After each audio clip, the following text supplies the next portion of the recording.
মুসলমান ঘরের ছেলে মেয়েরা, তরুণেরা, এ নবী পাকের উম্মত উম্মতি গণেরা, ইসলামের মাননেওয়ালারা, পৃথিবীর জমিনে যেদিন সভ্যতা কি জিনিস মানুষ জানতো না, আল্লাহ নবী দুনিয়া জমিনে এসে ওই মানুষগুলোকে সভ্যতা শিক্ষা দিয়েছিল, নাই শিক্ষা দিয়েছিল, ইনসাফের শিক্ষা দিয়েছিল। পৃথিবীর বুকে সব থেকে সুন্দর শান্তি পবিত্র সম্পর্ক হলো সংসার, স্বামী স্ত্রী সম্পর্ক। এই সম্পর্ক যদি খুশি না হয়, পৃথিবীর দুনিয়া সবকিছু তুমি পেও খুশি হবে না। এই সুন্দর সম্পর্কটা করার জন্য আল্লাহ নবী কি শিক্ষাটা দিয়েছে দেখো।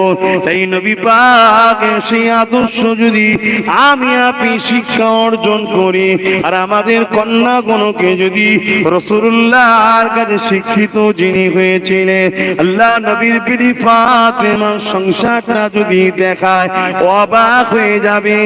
আজ আমাদের অর্থের অভাব নাই, আজ আমাদের থাকার অভাব নাই, গাড়ি বাড়ির অভাব নাই, কিন্তু আমাদের সংসারে সম্মান শান্তি ভালোবাসা নাই।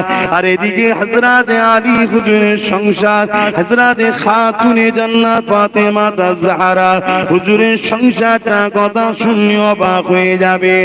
এই যুবকেরা, আল্লাহ নবীর কন্যা ফাতেমা তাজ-জাহরা, যে নবী পাক আল্লাহ দোনো জাহানের সুলতান করেছে, সেই নবী আমার নিজের কন্যার বিবাহ দেবে, ছেলে খুঁজতে লেগেছে।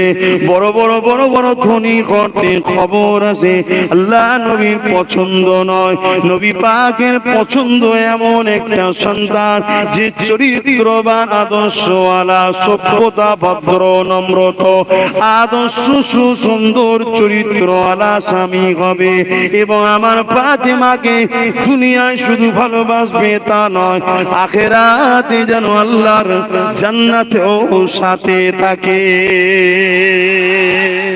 যে একটা নারী যখন নেকা হবে, আগে তো নেকা ছিল না, বিবাহ ছিল না, জাহিলিয়াত যুগে যে যাকে খুশি ব্যবহার করতো, আর বেশি খুলে বলতে পারছি না, কথা বুঝে আসছে। লাস্টে নারী যখন দুর্বল হতো, ওর কেউ আর গার্জেন পেত না, লোকে তাকে হত্যা পর্যন্ত করে দিত। ইসলাম কি দিয়েছে যে তোমার জীবন সাথী একজন হবে, এবং শুধু দুনিয়াই নয়, তুমি স্বপ্ন দেখো দুজনে একসাথে পরকালে জান্নাতেও থাকবে। যদি নাও হয়, তুমি জীবনের শেষ দিন পর্যন্ত তার সাথ দেবে, অঙ্গীকার হও। কার কাছে নিয়েছে? পুরুষের কাছে নিয়েছে অঙ্গীকার। যে